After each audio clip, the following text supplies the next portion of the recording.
Welcome to Sweet Life Beat Life. We hope this video helps. You're in CAD now. Open the site you want to modify. First, confirm you're in edit mode and that you've backed up the current version. Once done, choose the element that will become a link, text, button, image, or column. Click the element to open settings, then find the link field under Action or Link. Make sure your external addresses include https:// and that mail to, or tel. Use the correct format so links behave as expected when published. Next, configure how the link behaves and why that matters.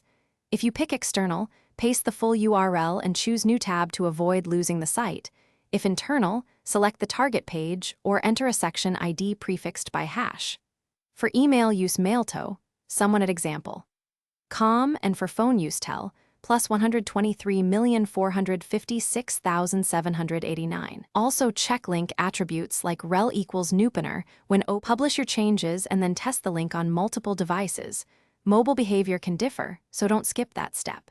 If the link doesn't update, clear your browser cache or open the site in private mode to rule out cached assets. When things go wrong, inspect the link for common errors: missing HTTPS, wrong section ID, or stray spaces. If an anchor jump fails, ensure the target element has the exact ID and that no overlapping elements block clicks.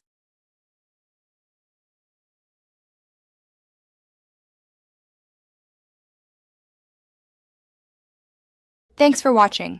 Consider subscribing if we helped you.